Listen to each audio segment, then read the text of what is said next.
Hello बच्चों, आशा करते हैं कि आप लोग बेहतर होंगे। आज के क्लास में हम लोग जानेंगे केमिस्ट्री का जो लेसन हम लोग पढ़ रहे थे, सॉल्यूशन विलयन। उसमें अगली टॉपिक के बारे में हम लोग जानेंगे कि अगली टॉपिक इसकी क्या है। इससे पहले हम लोगों ने इसमें ये जाना था कि हेनरी का नियम क्या होता है। हेनरी के नियम को बताने के साथ साथ हम आज इसमें बताएंगे कि हेनरी का अनुप्रयोग, कुछ इसके अनुप्रयोगों के बारे में बताएंगे आपको। अगर आपको हेनरी का नियम रिपीट करना हो तो इससे पहले वाले लेक्चर को आप देख सकते हैं, आपको उसमें हेनरी का नियम स्पष्ट हो जाएगा। तो आइए हम इसमें देखेंगे आज कि हेनरी नियम के अनुप्रयोग क्या हैं, इसका हम एप्लीकेशन कहाँ कहाँ पर करते हैं, इसके बारे में हम लोग जानेंगे। हेनरी नियम के अनुप्रयोग, पहला इसमें बताया जा रहा है सोडा वाटर। जो सोडा वाटर होता है इसको हम शीतल पेय के नाम से जानते हैं। ये जो शीतल पेय होता है इसमें हेनरी का नियम अप्लाई होता है कि जो किसी गैस का वाष्प अवस्था में आंशिक वाष्प दाब जो होता है वो उसमें विलेय मोल अंश मीन्स दैट एक्स के समानुपाती होता है, जैसा आपको हेनरी के नियम में बताया गया था। तो इसमें जो है जो सोडा वाटर बनाया जाता है इसको हाई टेम्परेचर पर कार्बन डाइऑक्साइड प्रवाहित करके तो इसके बोतलों में पैक किया जाता है ताकि इसमें कार्बन डाइऑक्साइड की मात्रा पर्याप्त हो सके। तो उच्च ताप पर कार्बन डाइऑक्साइड गैस प्रवाहित की जाती है। सोडा वाटर कैसे बनाते हैं? उच्च ताप पर कार्बन डाइऑक्साइड गैस प्रवाहित करके सोडा वाटर के बोतलों को पैक कर दिया जाता है। और दूसरा है समुद्री गोताखोर। समुद्री गोताखोर के बारे में बताया जाता है, एग्जाम्पल इसका लिया गया है। तो ऐसा है बच्चों कि इसमें आप ये बात जानेंगे कि जब कभी जो गोताखोर होते हैं समुद्र में ये जाते हैं तो इनको एक अलग से क्लॉथ मिलता है, कपड़ा मिलता है पहनने के लिए। इससे ये पहन करके तब अंदर ये जाते हैं, क्योंकि हम पास्कल के नियम से इस बात को जानते हैं कि द्रव का दाब गहराई के समानुपाती होता है। मीन्स दैट हम जैसे जैसे गहराई में बढ़ते चले जाते हैं द्रव का दबाव बढ़ता चला जाता है। ऐसा हर तैराक समझ सकता है और सामान्य व्यक्ति भी इसका अंदाजा लगा सकता है।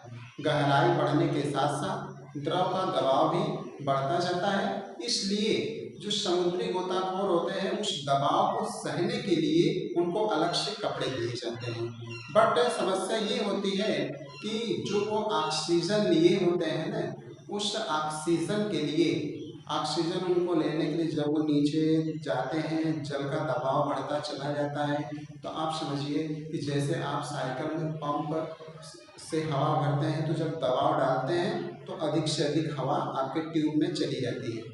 ठीक उसी प्रकार से बच्चों जब हम गहराई के साथ साथ नीचे चले जाते हैं ना तो द्रव का दाब बढ़ता चला जाता है, और जब दाब बढ़ता चला जाता है ना तो हमारे शरीर में जो ऑक्सीजन जो हम सांस लेते हैं उसमें ऑक्सीजन के साथ साथ कुछ और भी गैसें जो होती हैं ना उस दबाव के साथ साथ चली जाती हैं। उन गैसों में मुख्य माना गया है नाइट्रोजन को।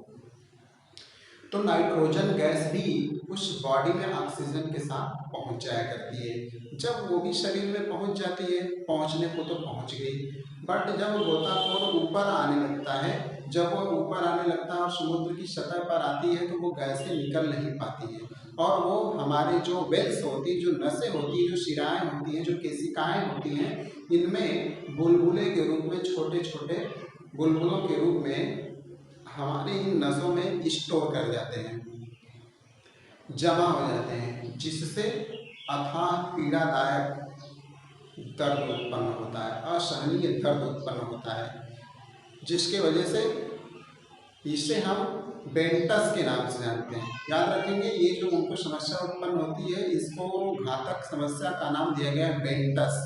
बेंटस बेंटस के नाम से इसको जाना जाता है।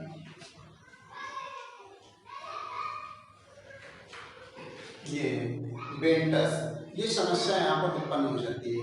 तो इस समस्या से बचने के लिए जो ऑक्सीजन गैस की बॉटल उनको दिया जाता है, उससे बचने के लिए उसमें अलग से कुछ अक्रिय गैसें मिला दी जाती है, जैसे हीलियम और नियान जैसी गैसें मिला दी जाती हैं, जिसकी वजह से वो इस समस्या से बच जाते हैं। ये दूसरा एग्जाम्पल था। तीसरा एग्जाम्पल आपको यहाँ पर दिया गया है एनोक्सिया। एनोक्सिया रोग क्या होता है, ये रोग कैसे हो जाता है? जब पर्वतारोहियों के साथ ये घटना घटित होती है। जब पर्वतारोही कभी भी चढ़ते चढ़ते ऊपर की ओर जाते हैं, तो आप ये जानते हैं कि जैसे जैसे हम ऊपर की ओर चलते चले जाएंगे, जो वायुमंडलीय दाब होता है ये घटता चला जाता है। जब वायुमंडलीय दाब घटता जाएगा तो ऐसे कंडीशन में ऊपर हवा का दबाव घट जाएगा और कम मात्रा में ऑक्सीजन मिलेगी। जब कम मात्रा में ऑक्सीजन मिलेगी तो हमारे बॉडी में भी ऑक्सीजन की कम मात्रा पहुंचेगी, जिसकी वजह से हमारा शरीर कमजोर होने लगता है, हमारे वर्क करने की क्षमता घट जाती है, हमारा हार्ट पूरा पंपिंग करने में सामर्थ्य नहीं रखता है। इसकी वजह से जो ये समस्या उत्पन्न हो जाती है ना, इस घातक बीमारी को ही हम जो है एनोक्सिया के नाम से जानते हैं। तो पर्वतारोहियों के लिए ऑक्सीजन की कमी हो जाने पर उत्पन्न होने वाली जो बीमारी होती है एनोक्सिया कहते हैं, और ये भी उसी हेनरी के नियम के आधार पर लिया जाता है इसको। तो हम लोगों ने देखा कि हेनरी नियम के अनुप्रयोग क्या होते हैं। अब हम इसके बाद जानेंगे राउल्ट का नियम, राउल्ट्स लॉ। राउल्ट्स लॉ क्या है? तो द्रव विलयन के लिए वाष्प दाब, यदि हम कोई ऐसा विलयन बनाएं कि जिसमें दो घटक जो हैं विलयन के, वो दो के दोनों ही द्रव हों। एग्जाम्पल के तौर पर जैसे एल्कोहल ले लीजिए और जल ले लीजिए, एथिल एल्कोहल या मेथिल एल्कोहल, मेथिल एल्कोहल और जो है जल ले लीजिए आप। तो दोनों ही, जो एल्कोहल है ये भी लिक्विड है और जो जल है ये भी लिक्विड है, दोनों ही द्रव विलयन बना दिए। तो ऐसी बात को इसमें बताया जा रहा है कि द्रव विलयन के लिए वाष्प दाब या वाष्पशील, कोई ऐसा है जो वाष्पशील जिसका वाष्प बन जाए, विलेय युक्त जिसमें कुछ विलेय हो, विलयन का वाष्प दाब। ऐसे विलयन का वाष्प दाब हम कैसे निकालते हैं? इसके लिए राउल्ट ने अपना नियम दिया कि राउल्ट के नियम के अनुसार वाष्पशील द्रवों के लिए, जिसे राउल्ट के अनुसार वाष्पशील द्रवों के विलयन में, अगर कोई वाष्पशील द्रव है तो उसके विलयन में प्रत्येक घटक का, जितने घटक उसके हैं, आपको घटक के बारे में बताया गया है कि कोई विलयन द्विअंगी होता है तो उसमें दो घटक होंगे, त्रिअंगी है तो तीन घटक होंगे। घटक का आंशिक दाब विलयन में उसके मोल अंश के समानुपाती होता है। जो उसका मोल अंश है वह उसी के, कितना मोल अंश उसमें घुला हुआ है, कितना शामिल है, वो उसी के समानुपाती होता है। जितना अधिक घुला हो सकता है प्रेशर उतना अधिक हो सकता है, जितना कम घुला होगा प्रेशर उतना कम होगा, ऐसा होगा। तो अब इसमें हम मान लेते हैं कि माना एक पात्र में दो वाष्पशील द्रव है, दो द्रव लिए गए हैं, विलयन के इसके मोल अंश क्रमशः, जो विलयन बनाए हैं दो घटकों को लेकर के, हम उस घटक को ए और बी का नाम दे देते हैं। इसमें आप देख सकते हैं कि जो हमने इसमें पात्र लिया है, इस पात्र में जो छोटे बिंदु के रूप में दिखाया गया और छोटे गोले के रूप में दिखाया गया। छोटे बिंदु है हम इसको ए के नाम से दिखाए हैं और जो बड़ा बिंदु है इसको बी के नाम से दिखा दिए हैं यहाँ पर। तो इस प्रकार से जो आपको दिखाया गया है, इसमें इसके मोल अंश क्रमशः x1 और x2 है। मान ले रहे हैं कि जो P1 वाला है इसका मोल अंश x से इसमें घुला हुआ है और इस दूसरे वाले का x2 घुला हुआ है, और इनके जो है कि तथा वाष्प अवस्था में इनके आंशिक दाब क्रमशः P1 और P2 है। इनके दाब यहाँ पर दिए गए हैं। आप फिर से एक बार यहाँ पर देख सकते हैं कि ये पात्र है, इस पात्र में जो है यहाँ पर दो घटक इसमें मिले हुए हैं, एक घटक A है और एक घटक B है। तो घटक यहाँ पर लिए गए हैं। पहले वाले घटक का x मोल अंश शामिल है जिसका दाब P1 है, दूसरे वाले का x2 शामिल है और इसका P2 है, ये x1 है। तो इस प्रकार से ये शामिल है, तो ये मिलाए गए हैं, मिलाकर के एक विलयन बनाया गया है। तो हम देखेंगे राउल्ट के नियम के अनुसार, जो राउल्ट का नियम है उस नियम के अनुसार कि मोल अंश जो होता है विलयन, देखिए यहाँ पर देखा गया कि प्रत्येक घटक का आंशिक दाब जो पार्शियल प्रेशर होता है विलयन में उसके मोल अंश जो x है, मतलब आंशिक दाब P1 और मोल अंश x1 के समानुपाती होता है, डायरेक्टली प्रोपोर्शनल होता है। तो आप कह सकते हैं कि P1 is directly proportional to x1। जैसे ही हम पहले घटक के लिए लिए हैं द्रव A के लिए, दो प्रकार के द्रव हैं इसमें, दोनों को मिलाकर के तब विलयन बनाया गया है। तो हम A के लिए इधर कर देते हैं, इधर B के लिए, दोनों के लिए समझते हैं लोग। तो देखते हैं P1 के लिए जैसे समानुपात का चिन्ह हटाते हैं ना, यहाँ पर एक P1 नॉट कांस्टेंट आ जाता है जो प्रारंभिक आंशिक दाब हुआ करता है। अब इसमें P1 equals to P1 not x1, ये मोल हो गया। यहाँ पर P1 नॉट प्रथम घटक का शुद्ध अवस्था प्राइमरी स्टेट में वाष्प दाब है जो निश्चित ताप पर नियत रहता है, ये हमेशा कांस्टेंट बना रहता है। ठीक इसी प्रकार से जो दूसरे B वाले द्रव के लिए जब इसको समझते हैं तो इसमें भी यही नियम लागू होगा, P2 equals to P2 not x2 हो जाएगा। यहाँ पर मोल अंश x2 हो जाएगा। अब यहाँ पर P2 द्वितीय घटक का शुद्ध अवस्था में वाष्प दाब है जो निश्चित ताप पर नियत रहता है। हमने देखा राउल्ट के नियम के अनुसार कि वाष्प दाब उसके मोल अंश के समानुपाती होता है। तो हम समानुपातिक नियम के आधार पर इसको देखा और दो समीकरण प्राप्त हो गए। पहले घटक के लिए इक्वेशन नंबर फर्स्ट और सेकेंड के लिए इक्वेशन नंबर सेकेंड हो गया। अब इस प्रकार द्रव A तथा B का कुल दाब, अगर जो हमने विलयन बनाया है, ये जो विलयन हमारा है यह विलयन दो घटकों के मिलने से बना हुआ है। आप समझ सकते हैं ये जो विलयन प्राप्त हुआ है इसमें A प्लस B दोनों घटक मिले हुए तब ये विलयन तैयार हुआ है, दोनों के मिलने से ये विलयन तैयार हुआ। इसलिए अब अगर हम दोनों का दाब अलग अलग निकाल चुके, A वाले का प्रेशर P1 है, B वाले का प्रेशर P2 है, तो विलयन में दोनों का मिलाकर कितना प्रेशर होगा, तो P equals to P1 plus P2 हो जाएगा।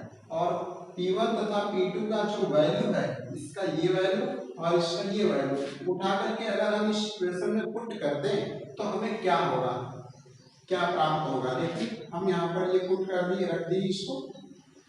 अब रखने के बाद जो है हम इसमें देख सकते हैं चूंकि x1 plus x2 equals to 1, जो मोल अंश होता है हमेशा पूरे विलयन का मोल अंश एक माना जाता है और उसके घटकों का अलग अलग हो सकता है। तो x1 प्लस x2 दोनों विलयन का पूरा घटक हो जाएगा, मोल अंश हो जाएगा, इसलिए इसका मान एक हो गया। x इक्वल्स टू यहाँ से करेंगे तो x2 उधर जाएगा, 1 माइनस x2 हो जाएगा। का यह मान उपरोक्त समीकरण में रख देने पर, इस समीकरण नंबर 4 में अगर हम ये मान रख देते हैं तो x1 की जगह ये वैल्यू रख देंगे और ये सेकेंड टर्म ऐसे ही रहेगा और हमारा रिजल्ट कुछ इस प्रकार से प्राप्त हो जाएगा। हम इसको x2 को दोनों में से कॉमन भी ले सकते हैं, जैसे ही x2 को कॉमन लेंगे तो हमारा समीकरण इस प्रकार से प्राप्त हो जाएगा। हम इसी को राउल्ट का नियम कहते हैं, ये था राउल्ट का नियम। अब हम थोड़ा सा आइडियल गैसेस के बारे में जान लेते हैं कि आदर्श गैस किसे कहते हैं। आइडियल गैस क्या होती है, आइडियल एवं नॉन आइडियल सॉल्यूशन, आदर्श गैस और अनादर्श गैस किसे कहते हैं। तो बच्चों हमने जो ये टॉपिक यहाँ पर जो लिखा हुआ है, हम यहाँ पर प्राय केवल आदर्श गैस के बारे में ही लिखे हैं, अनादर्श गैस के बारे में हमने नहीं लिखा है। लेकिन हम आपको जब समझाएंगे तो एक आदर्श के बारे में जब बताएंगे तो यहीं पर एक अनादर्श के बारे में भी बताएंगे, जिससे आप मौखिक रूप में समझ सकते हैं। सेंटेंसों पर हमारे ध्यान देंगे, स्पष्ट रूप से समझ में आपको आएगा। मैं आपसे यही बात कहता हूँ कि जो हमारा लेक्चर है ना, आप इसको 2 बार रिपीट करके देख लो, गारंटी है मेरी कि आपको पूरी की पूरी कहानी समझ में आ जाएगी। बस ध्यानपूर्वक समझो इसे। आदर्श विलयन किसे कहते हैं? आइडियल सॉल्यूशन मींस दैट आदर्श विलयन वह विलयन जो ताप एवं दाब की समस्त स्थितियों में परिस्थितियों में राउल्ट के नियम का पालन करता है। राउल्ट का नियम अभी भी पढ़े यहाँ से, घटक का आंशिक दाब विलयन में उसके मोल अंश के समानुपाती होता है। तो यही बात याद रखिए, मोल अंश के समानुपाती होता है। तो अब समझे, विलयन का जो विलयन ताप एवं दाब की समस्त स्थितियों में राउल्ट नियम का पालन करें आदर्श विलयन कहलाते हैं। तो हमने अभी अभी एक एग्जाम्पल लिया था, उस नियम से आंशिक वाष्प दाब उसके मोल अंश के समानुपाती होता है। अनुक्रमानुपात का चिन्ह हटाएंगे, समानुपात का चिन्ह हटाएंगे, इक्वल्स टू इस प्रकार से प्राप्त हो जाएगा। ऐसे घटक दूसरे के लिए भी हो जाएगा। और अभी ये जाने कि दोनों का आंशिक वाष्प दाब विलयन के कुल वाष्प दाब के बराबर होता है। तो दोनों को जोड़कर भी बता दिए। वही इधर के समीकरण आपको बताएंगे, 1 2 नहीं, ये कहाँ से लगे, 1 2 और ये 3, ये समीकरण। इस बात को समझ लीजिए। पहला नियम और अनादर्श विलयन किसे कहते हैं? अपोजिट इसी का है। जो विलयन ताप एवं दाब की समस्त परिस्थितियों में स्थितियों में राउल्ट नियम का पालन नहीं करते हैं, अनादर्श विलयन कहलाते हैं। मीन्स दैट यहाँ हम ऐसे कहेंगे उनके लिए, यहाँ पर ऐसे डज नॉट का चिन्ह ले जाएगा, ये बराबर नहीं हो सकता है, अनादर्श विलयन कहलाता है।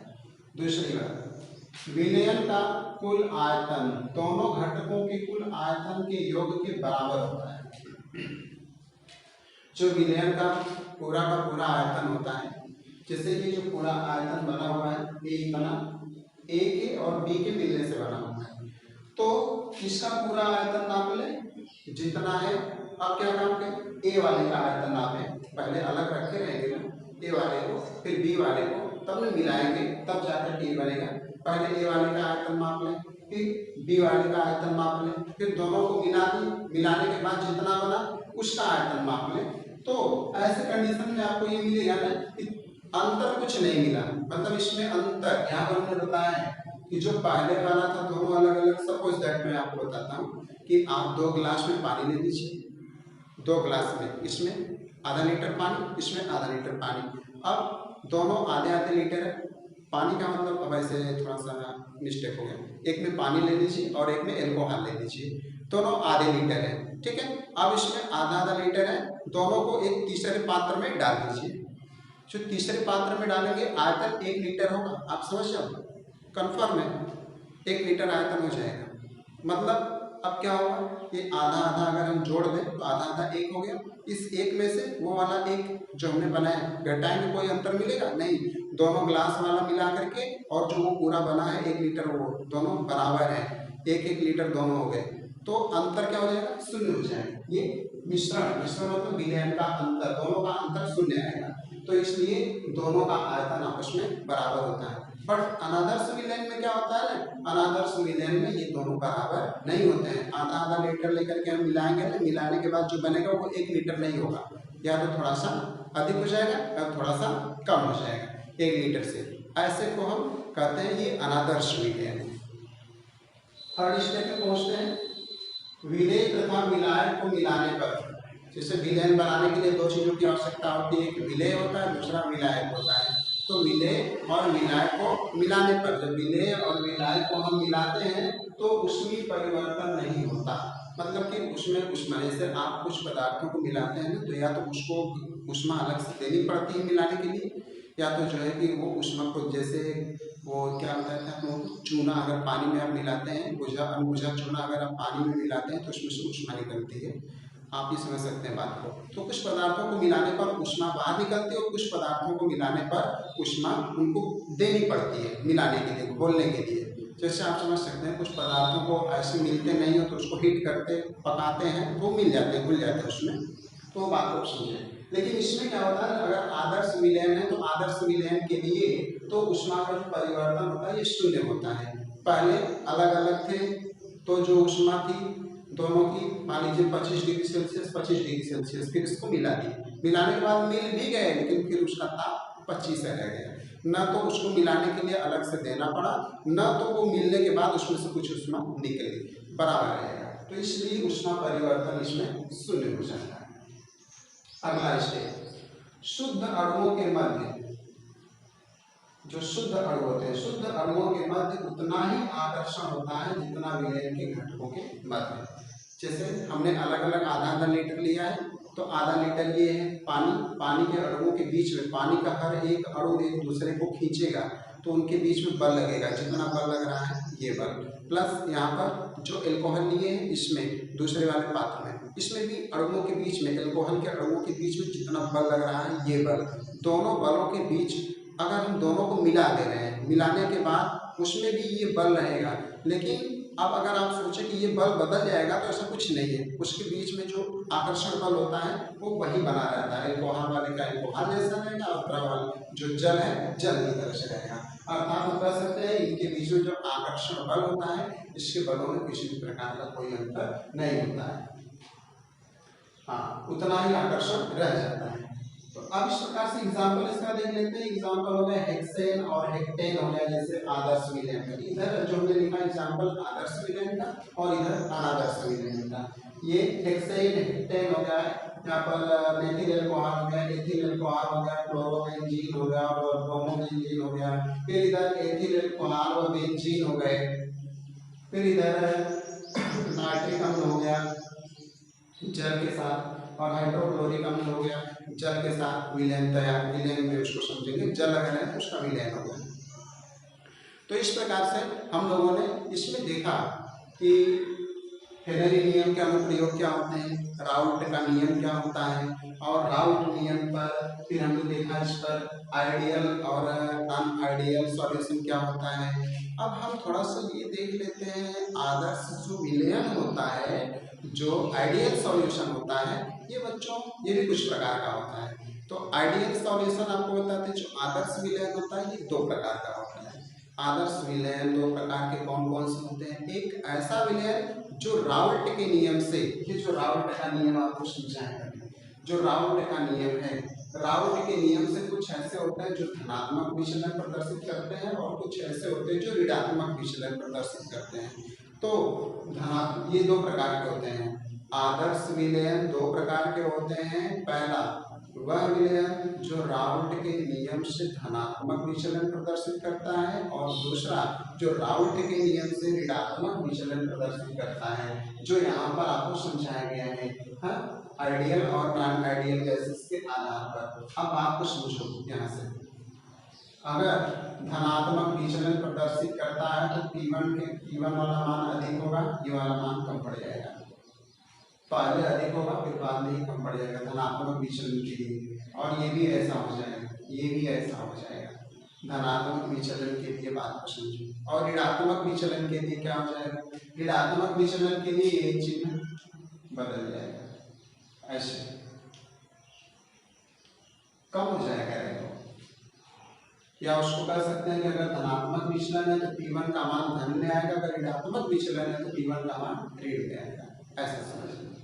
अब दूसरी बात समझे, विलयन में दोनों अगर धनात्मक विचलन प्रदर्शित करता है, दूसरा पॉइंट, अगर धनात्मक विचलन प्रदर्शित करता है तो ऐसे कंडीशन में जो ये डेल्टा भी होता है ये प्लस हो जाएगा, और अगर ऋणात्मक विचलन प्रदर्शित करता है तो डेल्टा भी माइनस हो जाएगा।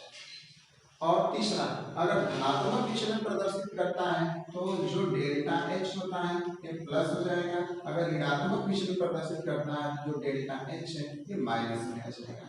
अब बात को आप समझ चुके होंगे कि धनात्मक विचलन क्या होता है, ऋणात्मक विचलन क्या होता है। मतलब कि आदर्श गैस कुछ ऐसी गैसें होती हैं जो कि राउंड नियम का पालन नहीं करती हैं उसे अनादर्श कैसे कहते हैं, और जो पालन करती हैं उसको आदर्श कैसे कहते हैं। तो आज के लेक्चर में इतना ही बच्चों। वीडियो को आप लोग 2 बार 3 बार देखो ताकि आपको ये बात समझ में आ सके। यदि आप इस वीडियो को 2 बार 3 बार देखें तो ये गारंटी है मेरी कि आपको ये पूरी की पूरी कहानी 100% समझ में आएगी, इसमें कोई संदेह नहीं। वीडियो वॉचिंग करने के लिए थैंक्स।